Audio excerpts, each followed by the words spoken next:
and I've had the great pleasure of performing with him, along with a couple of other reprobates. We had a show last year at the hall, the LSPU hall, and that was a great bit of fun. He writes his own stuff, and he keeps the traditional material alive, which I think is really important.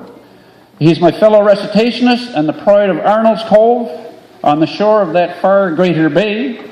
Although I think really Ray Guy meant that far greater bay, because it's very foggy there, I know that. Sorry, Baxter. Anyway, without further ado, Harry Ingram. Where are you, Harry? There he is.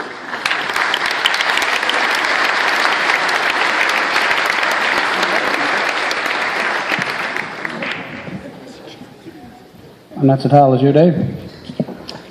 Well, first thing I'd like to do is I'd like to thank everybody for showing up and wish you all a Merry Christmas. It's great to see you.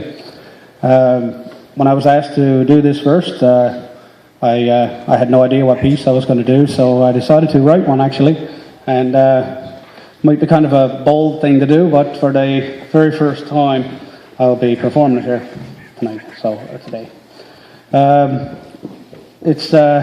It's basically a story of my Christmas childhood, and it's certainly heavily laden with references to my mum and dad, who both since passed, so I'd like to perform this in their memory, actually. So, without further ado, this is my Christmas childhood.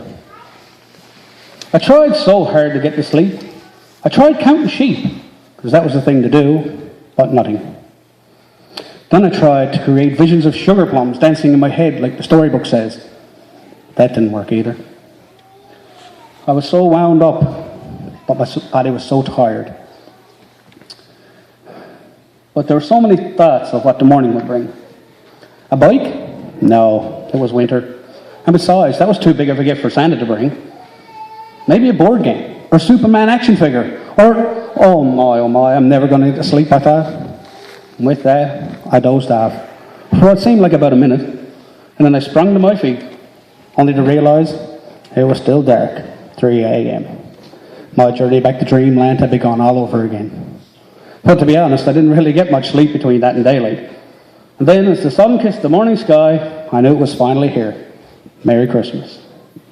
Well, I jumped up and ran out the hall, yelling to everyone as I made my way, gazing under the tree to see what Santa had brought.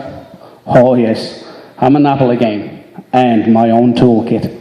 I couldn't believe it, Santa gave me 2 gifts.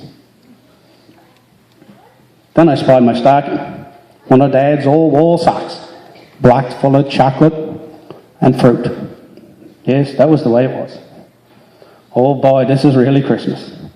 Running back in the hall to wake Mom and Dad, as if they could sleep through the shouts of joy from me and my siblings. It wasn't too long before Mom and Dad were up and in the kitchen, and you could smell the bacon and eggs.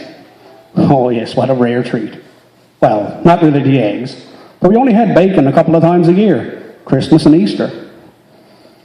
Then it was time for Dad to sing. He always sang an old favourite of ours, One Christmas Morning Bill Bought a Gun. I'm never too sure where that came from, or I have never heard anybody else sing it. But it was a tradition in our house, and we all loved it so much. Mom got the turkey on early for dinner, and Dad helped with the veggies. Before long, dinner was ready, and all hands sat down to an amazing meal. I remember getting a smack at the back of the hand when I reached out for a bit of turkey before Mom had a table set. Finally, she said grace, and we all dug in. After we were finished, I wanted to play the new Monopoly game, of course. I got special permission from Mom because it was Sunday, and we all knew no playing games on Sunday. At least not in our house, anyway. The day progressed with visits from aunts and uncles and grandparents, bearing gifts which mostly consisted of socks. Some store-bought, but mostly hand-knit. And although you'd rather something else, those socks sure kept your feet warm in them long, cold nights of the winter. Then came Christmas supper. Salads, turkey left over from lunch, cakes, and red jelly and custard for dessert. Boy, you can't beat that. Oh yes, and the candles. I almost forgot. Our Christmas supper was always lit by candlelight. Now that was the only meal of the year that this was done. And although you couldn't see very well, it gave Mom such a feeling of joy and happiness that it was worth missing your mouth the odd time just to see her glow.